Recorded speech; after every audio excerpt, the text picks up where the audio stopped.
శ్రీరామ్ జై రామ్ జై జై రామ్. ఫిబ్రవరి 1వ తారీఖు నుంచి ఫిబ్రవరి 7వ తారీఖు వరకు ఈ వారం అంతా కూడా కర్కాటక రాశి వారి ఫలితాలను కనుక చూసుకుంటే కొంత మానసికంగా చాలా వేదనలకు గురయ్యే అవకాశం ఒకటి ఉంది. సప్తమ కుజుడు, సప్తమ రవి, సప్తమ బుధుడు, సప్తమ శుక్రుడు ఈ సంచారం ఒకటి. వీటి వలన కొంత భార్యాభర్తలు అనారోగ్య సమస్యలు, కొన్ని అనుకోని పరిణామాలతోటి కొన్ని విషయాలు మీకు ఎదురవుతూ ఉంటాయి. అందులో చంద్రుడు స్వక్షేత్రంలో ఉన్నా కూడా మానసిక వేదన ఎక్కువగా ఉంటూ ఉంటుంది. ఎవ్వరికి ఈ సమస్య ఇది, లేకపోతే దీని నుంచి ఎలా అధిగమించాలి, ఇది ఎవరికి ఎలా మనం కన్వే చేయాల్సి వస్తూ ఉంటుంది. ఇలాంటి ఆలోచనలతోటి కొంత సతమతం అవుతూ ఉంటారు.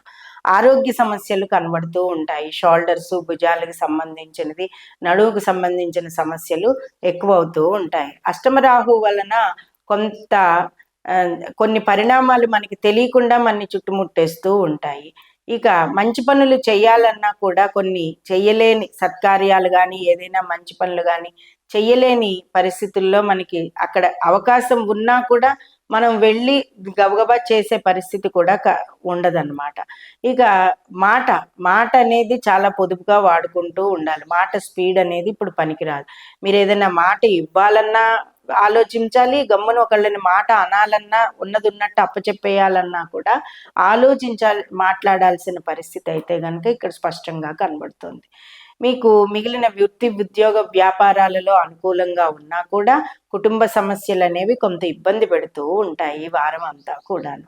ఇక ముఖ్యంగా విద్యార్థులు, రాజకీయ నాయకులు, ఆ తర్వాత వాహనాలు నడిపేవారు, వీరందరూ కూడా జాగ్రత్తగా ఉండాల్సిన, డ్రైవింగ్ విషయంలో జాగ్రత్తగా ఉండాల్సిన అవసరం ఎంతైనా ఉంది.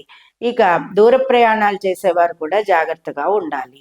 ఇక ఏ విషయాలలోనైనా సరే తలదూర్చకుండా ముందు మీ పని మీరు చేసుకున్నట్టుగా ఉంటేనే బాగుంటుంది. ఈ ఈ వారం అంతా కూడా ఒక్కసారి రుద్రాభిషేకం చేయించుకోవడం, శ్రీ సూక్తాన్ని పారాయణ చేయడం వలన, గోసూక్తాన్ని వినడం వలన మీకు సర్వత్రా అభివృద్ధిలోకి ఉంటారు. అన్ని సమస్యలు పక్కన పెట్టి లక్ష్యమే ప్రధానంగా మీరు చూసుకోండి. ఏ పని చేయాలో ఆ పనే లక్ష్యంగా మీరు ముందుకు వెళ్తేనే మీకు ఈ వారం అంతా కూడా అనుకూలంగా ఉంటుంది.